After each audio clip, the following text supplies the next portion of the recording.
Hello everyone, this is Elias Martin of CollectingJapanesePrints.com. Welcome to Woodblock Wednesday, where on Wednesdays we get together and discuss Japanese prints, paintings, history, and culture. Today's Woodblock Wednesday is dedicated to a Sosaku Hanga contemporary printmaker. His name is Haku Maki. And I think Maki's work is really actually kind of underrated for the market right now. And particularly because of his really striking designs, large-scale compositions, as well as his production techniques that are quite unique to him. And, as you look into Haku Maki's work, I think all of you will find it quite surprising. And, the thing is with his work, there's quite a bit of it out there in the marketplace, but it requires a little bit of information to be able to discern through all of that material and kind of understand what he was trying to do. So with those aims in mind, I brought out three really great prints by Haku Maki to share with all of you. So without further ado, let's go to the table and see what I have. I'm gonna back up a little bit so you could see a little preview of what we'll be discussing today. And let me give you a little bit of some background information on Haku Maki.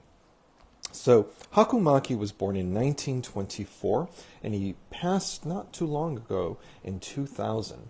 And what's interesting, well, there's so many facets about Haku Maki that I find interesting, but one of the things that I think is kind of an interesting nugget of information that's quite valuable is that Haku Maki enlisted as a kamikaze pilot and was trained to take a very fateful course into the war and crash his plane on some sort of allied ship or base. But luckily enough for him and for us, his number was never called upon, and Japan surrendered before he was given a mission. And so it's interesting to sort of think about in a way. You think about the costs of war and all of the tragic destruction that war could inflict on a society and on people, but you also don't think about all of the people lost that could have really contributed greatly to society. And so Maki gives us a glimpse of not what could have been, but what is. And his artwork really celebrates life, and it celebrates his own unique twist on Japanese prints. And so what I've done, again, is gotten three very different works by Maki in different stages of his career that give you a good sense of what he was doing in his body of work. This design is called Symbol Number 1, and it's from the early 1950s. And quite frankly, I can't date it because he has not dated it, but he has numbered it 1 out of 1. And as far as we can tell, this is one of his earliest works. In fact, arguably, it might be his very first finalized woodblock print. And his prints, most of them, if not, I'd say the vast majority of them, celebrate calligraphy and in his interest in the Japanese script. And in this composition, it's a woodblock print produced on a thick fibrous paper with lots of inclusions. In the background, you could see the background is printed, and you could see the inclusions that are added to the paper. Actually, the inclusions were part of the paper making process, but also the background has this wonderful texture, and it's kind of reminiscent of onchi, and I've got into conversations with other collectors about onchi's work and his influence in across Sosaku Hanga and contemporary print artists. And Maki, although at first blush you might not see that influence by Onchi, but he was certainly influenced by him. Maki knew Onchi. I can't say he worked with him directly. I'm not certain about that, but he knew him. And his influence has been made quite strongly in the fact that Maki was, went on to produce abstract compositions, something that Onchi certainly championed for.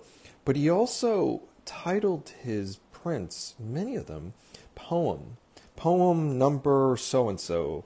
And so that is sort of in line with Onchi's own way of thinking in terms of naming his prints. He had a lyric series. He also had a poem series. And so Maki certainly was taking some of his cues from Onchi, but then of course he moved his work along into a very unique area, and we'll discuss that in a moment. But this composition, as I said, is one of his earliest, if not his very first print. So we have here in Japanese script a poem, and then we have a character. Well, you could get into an argument what this is, but I think it's a highly stylized character, very close-up of a character. I'm not quite sure what character it is, if it's even identifiable. But what we have here in this print anticipates Haku Maki's body of work. From here on out, from the 50s on until the 2000s, Maki was fascinated with calligraphic forms and how to produce prints that not just echoed a abstract composition, but also connected it to poetry and calligraphy and the script that Japan is so well known for.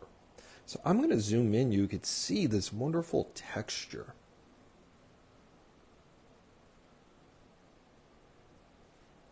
The calligraphic form, mostly the composition is done in this black, almost India ink, sumi pigment, and you could see the underprinting coming through the black.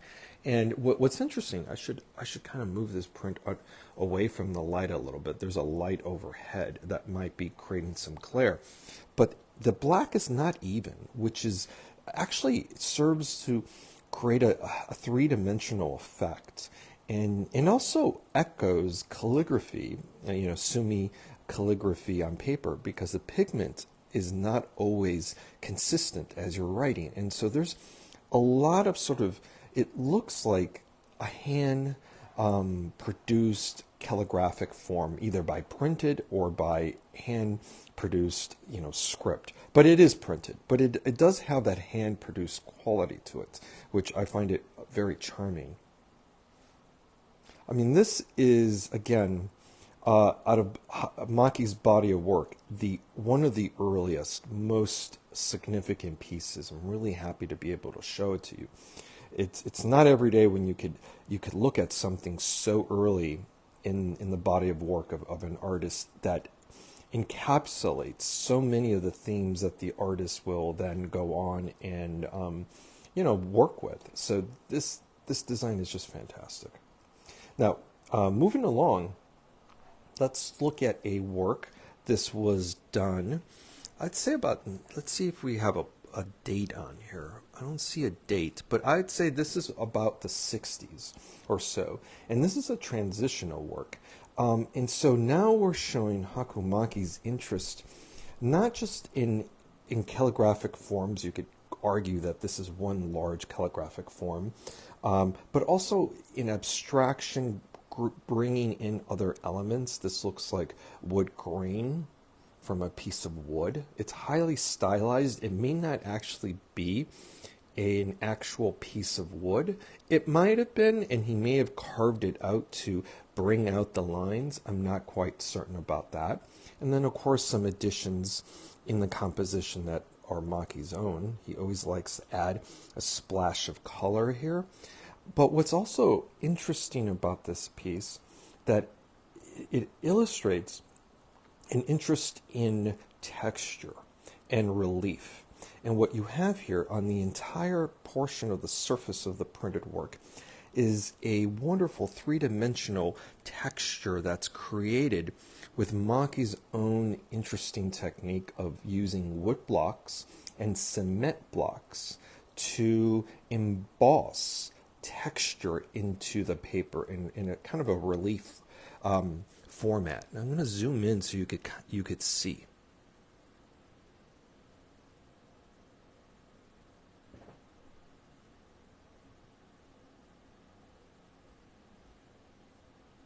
And again, there's a light overhead. Please excuse the glare, but I might move it over a little bit so you could better get a sense of the texture. Maki's prints are so fascinating. I mean, I never get tired of looking at them. And they don't translate so well on online screens, or when you're looking at a print on your computer, or even on this video for that matter, because of the three-dimensional quality of the printing. I mean, you really get the texture and the surface of something.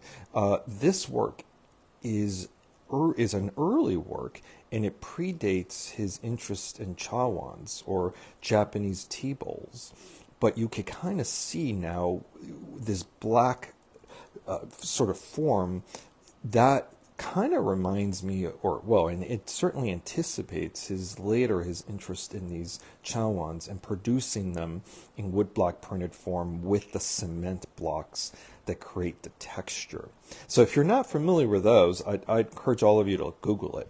This print sort of anticipates all of that, but it really does show Maki's expertise at getting the texture down right. I mean, I just love this texture. And of course, the texture goes beyond the areas that are printed with color. You hear the background here, that is blind printed, meaning there's no pigment in the block that's used to create this texture. This cement block, which was kind of heavy, was impressed into the paper, and you get this registration line here around the image. That's basically the border of the design, but everything within that border, you get all of this really wonderful texture.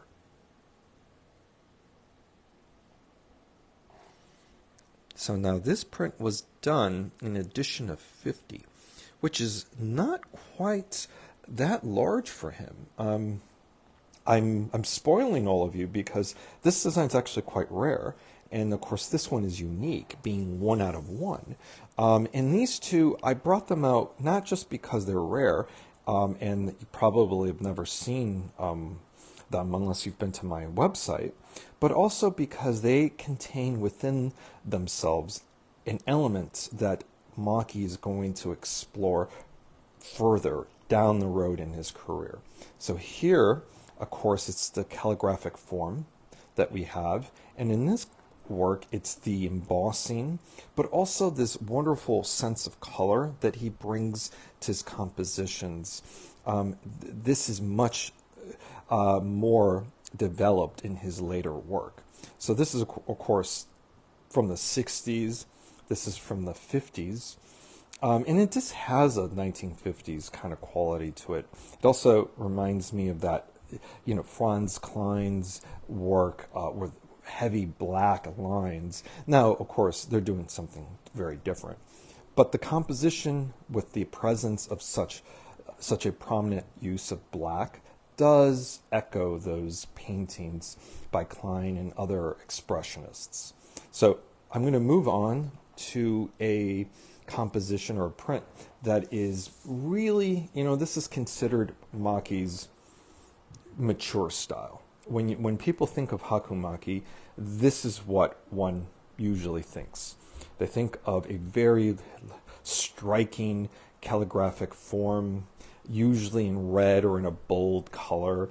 And here we have this splash of yellow that we sort of saw in this earlier work from the 60s.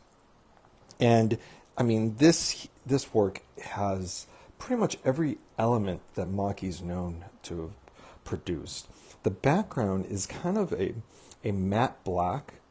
It looks a little shiny because my light is here. I'm going to show you the kind of light I have. So it's sort of casting this glow over the surface, but away from the light, the background is actually a black matte, which is very striking, and it is different from, of course, the circular form that is printed in a glossy black with a lot of texture.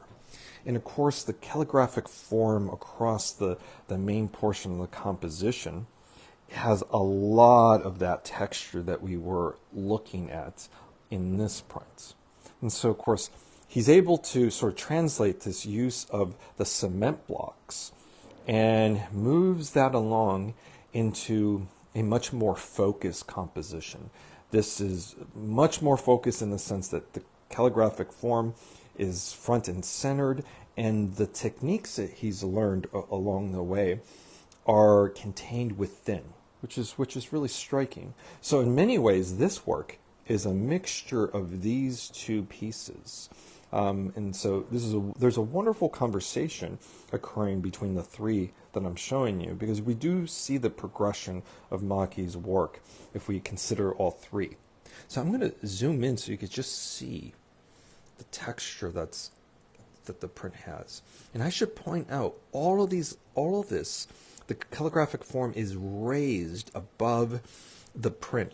I mean, I don't know if you could see how thick the pigment is, but it's a few millimeters. It's raised above the surface about a couple millimeters. I mean, it's actually quite striking. To produce this kind of work, you need, well, first of all, very thick paper. And this paper it's a very thick paper that Maki had produced specifically for his use. And it's very durable because it can hold up being printed on with these large cement blocks. Maki used wood blocks and cement blocks to create his compositions, but just imagine how heavy those blocks were that were able to impress not just the paper, but also the pigment rusting on top of the paper. The registration is quite nice.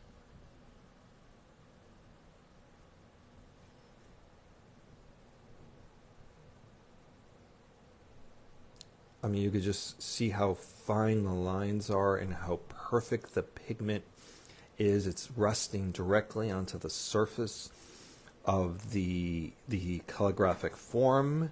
It hasn't smudged in any way. I think that's quite nice. Now, I should also point out, in terms of connoisseurship, things that you should expect to see if you're a collector, because of the heaviness of the printing blocks and the size of this print, you often get these printing creases in the center or on the edge of the paper. But that's because it's a direct consequence of the weight of the blocks, how large they are, and working with the surface of the paper. So, if you become a Maki collector or interested in Maki prints, and you see these creases in the print, they extend into the print sometimes. They occur in various degrees of severity. It's all part of the natural process of making the prints. So it's actually not a conditioned problem per se, but just part of the process.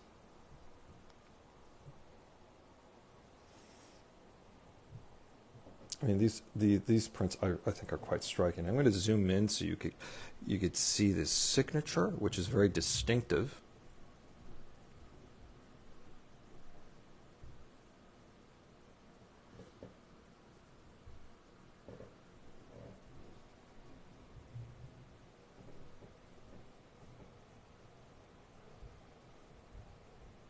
It's amazing to think that this artist was once a kamikaze trained pilot waiting for his mission.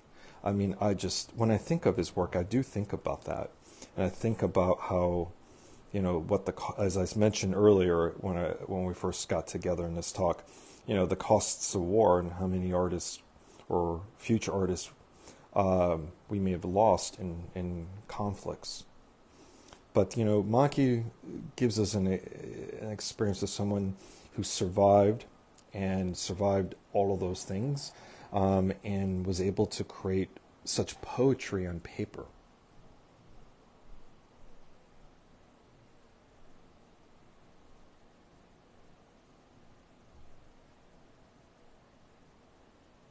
All right, in the center work one last time.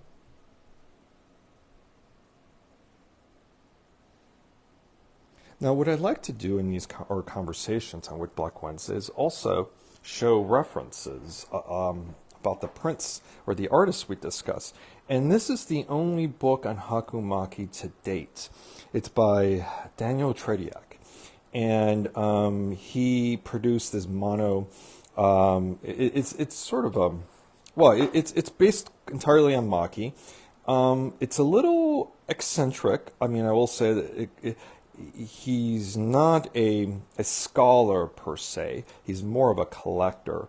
But there is some useful information in here, and so I do recommend it for those purposes. And there's a discussions on seals and other things about the artist. Now, this work should look familiar because it's the same design that I have here for our conversation. It's one of Maki's most celebrated, most iconic designs, and so I'm very fortunate to have it here to show it to all of you. And of course, I have the book available as well. Now, the prints are available on my website, collectingjapaneseprints.com, and I do have this book available for sale.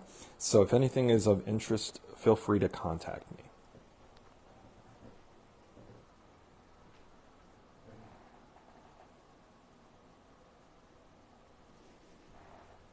Well, I want to thank all of you for joining me on this installment of Woodblock Wednesday. I hope that I was able to show you a few prints that you've never seen before and introduce you to an artist that I really do think merits your attention. There's a lot of information online on Haku Maki, and of course there's a lot of content on my website that discusses his work and his life. So if you haven't been to my site, collectingjapaneseprints.com, check it out. So thank you all of you for joining me, and I look forward to seeing you again next week on Woodblock Wednesday. So until then, thanks.